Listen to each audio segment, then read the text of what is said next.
Wake the hell up, everybody, because a new Horror Nights Hollywood speculation map just dropped, and it is exciting! Alright, so we're gonna start with the most obvious ones and then work backwards from there. Okay, so first of all, we have the female symbol with the Bride of Frankenstein's hair.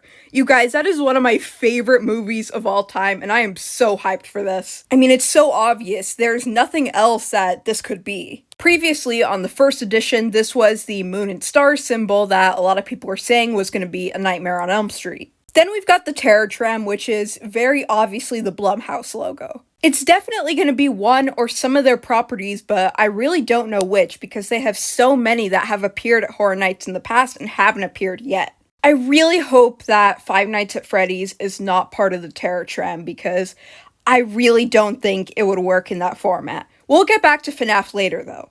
Now, the glasses with stars have a DJ record, which indicates a music property, and it's all but confirmed.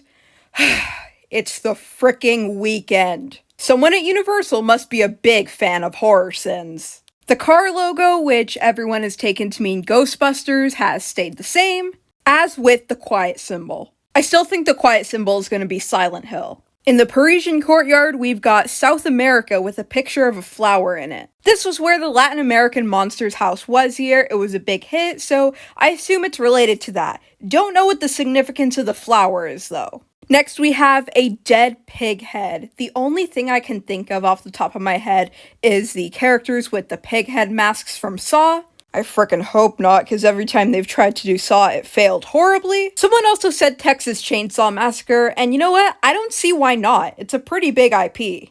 Okay, so back to Five Nights at Freddy's. Let's assume that it is definitely happening, because it would be crazy not to. The only two we have left are the burning soundstage with a biohazard symbol and a lantern. Interesting to note is that the burning soundstage does not have a film reel icon, so it is not a movie. And I don't think they've ever used a symbol on these maps to imply video games. Now, maybe it's just because I adore this entry into the franchise, but the first thing I thought of when I saw that was the ending of Five Nights at Freddy's 6 or Freddy Fazbear's Pizzeria Simulator. But I think that if anything, it's most likely going to be the lantern. Now, while there's no game with an old-timey lantern like the one in the picture, almost every Five Nights at Freddy's game relies on some sort of light source like a flashlight. Also, the last icon for this was a bloody knife. Now we've got these two purple spots here, which, due to their locations, I would believe are shows. The first is a medical sign with a no cross, and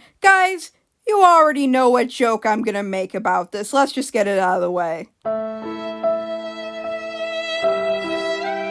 Okay, now that we filled our obligatory TF2 reference quota for the video, I have definitely seen that symbol before. And you know where?